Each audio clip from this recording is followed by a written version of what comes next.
Next video में हम लोग ने वंशानुक्रम की परिभाषाएं को देखा हुआ था।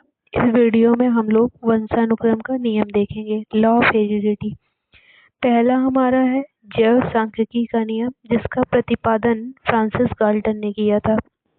उन्होंने बताया कि संतान को जो भी कैरेक्टर प्राप्त होते हैं माता पिता से 1/2 मीन्स हाफ, दादा दादी से 1/4 मतलब 1/4, और परदादा परदादी से 1/8 और शेष पूर्वजों से 1/16 गुण मिलते हैं। ये जैव सांख्यिकी का नियम है जिसको फ्रांसिस गाल्टन ने दिया था। दूसरा है अर्जित गुणों के अवितरण का नियम। अर्जित गुणों के अवितरण के नियम को वीजमैन ने दिया था।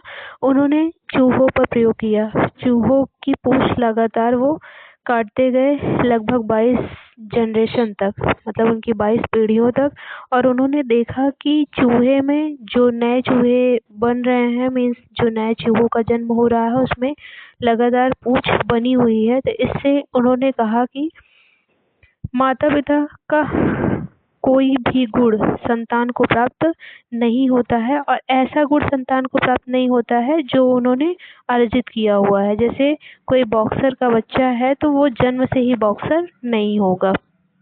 नेक्स्ट है मूल बीजाणु की निरंतरता का नियम।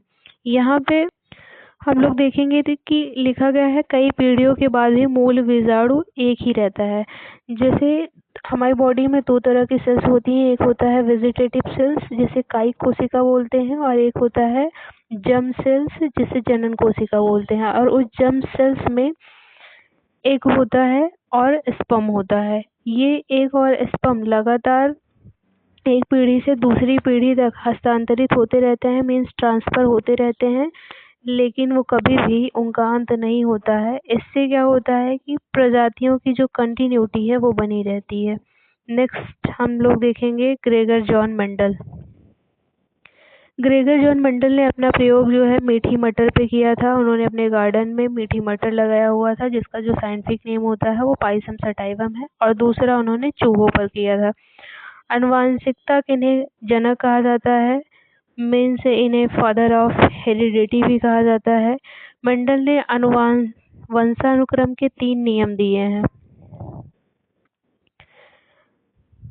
पहला है समान समान को जन्म देता है, दूसरा है असमान असमान को जन्म देता है, तीसरा है प्रत्यागमन का नियम। समान समान को जन्म देता है मीन्स समानता का नियम। समानता के नियम में देखेंगे कि यह नियम कहता है कि बच्चों में अपने माता पिता के समान होने की प्रवृत्ति होती है, मीन्स जैसे उनके माता पिता हैं बच्चे भी वैसे ही होंगे, उनकी प्रवृत्ति वैसे ही होगी, समान होगी। दूसरा है विभिन्नता का नियम या विषमता का नियम। बच्चे पूर्ण रूप से अपने माता पिता के समान नहीं होते, वरन उनमें माता पिता से कुछ अंतर भी होते हैं। दूसरा कहा जाता है कि जो माता पिता हैं उनके जो बच्चे हैं वो एज जैसे पेरेंट्स हैं डिक्टो वैसे ही नहीं होते हैं, उनकी कार्बन कॉपी नहीं होते हैं या उनके जीरोक्स नहीं होते हैं, उनमें थोड़े बहुत अंतर पाए जाते हैं। नेक्स्ट है प्रत्यागमन का नियम। कभी कभी ऐसा होता है कि जो संतान होता है वो माता पिता के गुणों के विपरीत ही हो जाता है। माता पिता के गुण बच्चे के गुण से बिल्कुल भी मैच नहीं करते, इसे प्रत्यागमन का नियम कहते हैं। माता पिता के गुणों के विपरीत जब संतान पैदा हो जाता है तो उसे प्रत्यागमन का नियम। नेक्स्ट है संयोग का नियम। माता पिता के गुण की मात्रा तथा बच्चे का लिंग निर्धारण पहले से ही निर्धारित नहीं होता है। इनका कहने का मतलब है कि माता पिता के जो गुण हैं बच्चे में कितना होंगे या बच्चे का लिंग क्या होगा ये पहले से ही निर्धारित नहीं होता है, बल्कि ये संयोग पर निर्भर करता है। नेक्स्ट है चयनित गुणों का नियम, लॉ ऑफ सिलेक्शन ट्रेट। हर माता पिता का हर गुण संतान को प्राप्त नहीं होता है, बल्कि कुछ खास गुण ही मिलते हैं।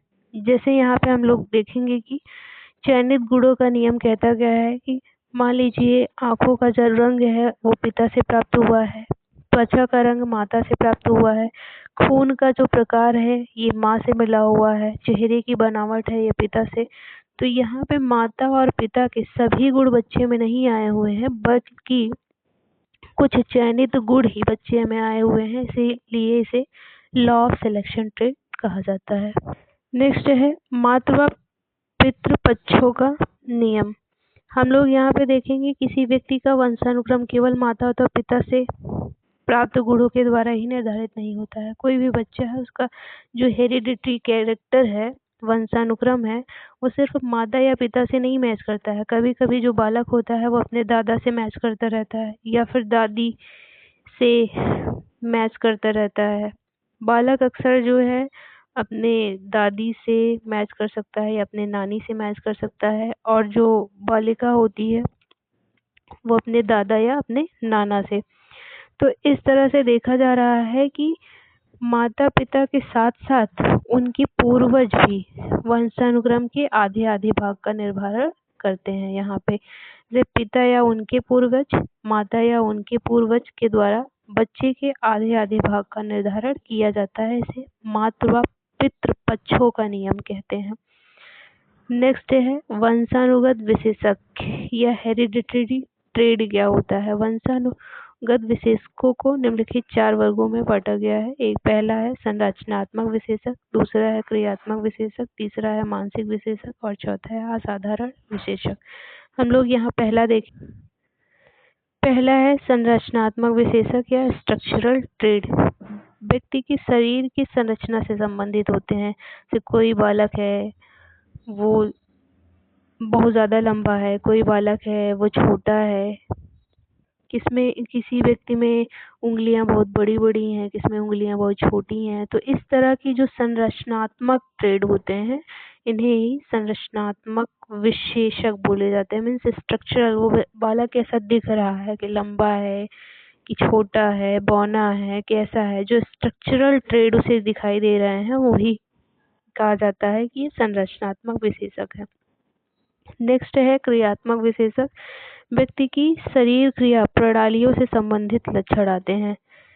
यहाँ पे बालक का स्वास्थ्य आता है, शारीरिक शक्ति आती है, दीर्घायु आता है, प्रजनन हो गया क्षमता, प्रजनन क्षमता हो गया, रुधिर वर्ग हो गया, मीन्स ब्लड ग्रुप हो गया, रोगों के प्रति संवेदनशीलता की वो जो बालक है वो कितना ज़्यादा सेंसिटिव है एंटीजन के प्रति। एक तरह से दोनों में अगर कंपैरिजन करके देखा जाए तो संरचनात्मक जो विशेषक होता है ये किसी भी पर्सन की उसकी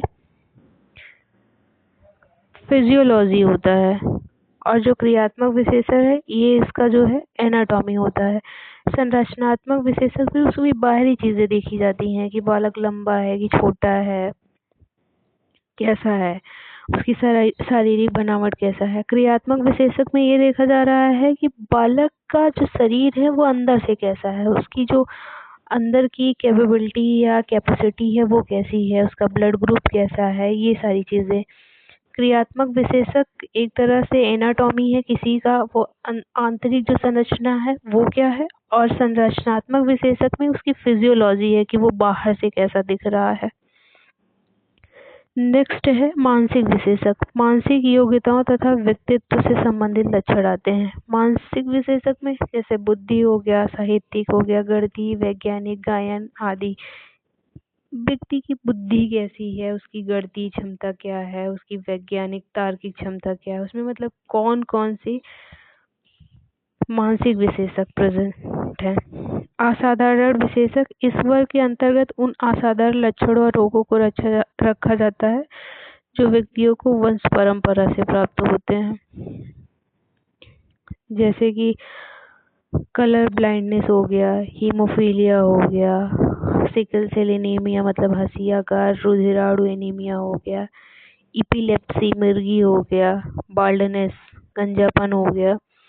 देखिए असाधारण विशेषक ये साधारण नहीं है, ये सारे जो ट्रेड हैं ये ज़्यादातर किसी भी व्यक्ति को अपने वंश परंपरा से प्राप्त होते हैं। मीन्स किसी के माता पिता को हीमोफीलिया था तो बच्चे में हीमोफीलिया हो जाता है, किसी के माता पिता को कलर ब्लाइंडनेस था या वर्णांधता था तो उसके बालक को हो जाता है। कभी कभी ऐसा भी होता है कि जो माता है वो कैरियर रहती है तो नेक्स्ट जनरेशन में बालक में वो कैरेक्टर अपीयर हो जाते हैं, दिखने लगते हैं। तो ये सारे जो विशेषक हैं ये असाधारण विशेषक हैं, ये ज़्यादातर वंशानुगत ही होते हैं। अब हम लोग देखेंगे वंशानुक्रम की प्रक्रिया, प्रोसेस ऑफ हेरिडिटी। जीन देखिए क्या होता है, जीन से ही जो कैरेक्टर होते हैं वो माता पिता से बच्चों में ट्रांसफर होते हैं। जीन डीएनए का एक सेगमेंट होता है। हमारी जो सेल्स होती हैं, सेल्स में एक न्यूक्लियस होता है, न्यूक्लियस के अंदर डीएनए होता है और डीएनए के एक सेगमेंट को जीन कहते हैं। ये जो जीन होते हैं अत्यंत महीन कण होते हैं, लेकिन जब सेल डिवीजन का टाइम आता है तो यही जीन मीन्स यही जो डीएनए है अपने आप को कंडेंस कर लेते हैं, मीन्स अपने आकार में अपने आप को छोटा कर लेते हैं और आकार में छोटा करने की वजह से ये थोड़े से मोटे हो जाते हैं और इन्हीं को क्रोमोसोम बोला जाता है या गुणसूत्र कहा जाता है। प्रत्येक वंशों द्वारा वंशानुक्रम गुणों को संचरण होता है और इन्हीं जीन के माध्यम से मीन्स देखिए यहाँ पे जो डीएनए है, डीएनए किसी में डीएनए होता है और किसी में आरएनए होता है। तो जैसे वायरस प्रेजेंट होते हैं उनमें जो जेनेटिक मटेरियल है वो आरएनए है और जो इंसान है इसमें जो जेनेटिक मटेरियल है इसमें डीएनए प्रेजेंट होता है। और डीएनए का जो एक सेगमेंट होता है उसे जीन कहते हैं और वही डीएनए जब अपने आप कंडेंस कर लेता है, आकार में छोटा कर लेता है सेल डिवीजन के टाइम पे, तो उसे गुणसूत्र कहा जाता है। अब हम लोग देखेंगे गुणसूत्र या वंशसूत्र। मानव जाति में वंशसूत्रों की संख्या 46 है, मीन्स टोटल जो क्रोमोसोम होते हैं बॉडी में 46 हैं। इसी को कहते हैं 23 जोड़ियां, क्योंकि ये जो क्रोमोसोम होते हैं वो पेयर्स में पाए जाते हैं। पुरुष के 46 गुणसूत्रों के 23 में 22 जोड़े वंशसूत्र अपने ही जोड़ीदार के समान ही होते हैं। इनका कहने का मतलब है कि जो 22 जोड़े होते हैं वो एक समान होते हैं, उन्हें ऑटोसोम्स कहते हैं। और एक समान मानव शुक्राणु में ऑटोसोम की संख्या 22 जोड़ी होती है, मीन्स 22 जोड़े। वही टोटल कहने का मतलब यहाँ पे वही है कि जो मानव शुक्राणु होते हैं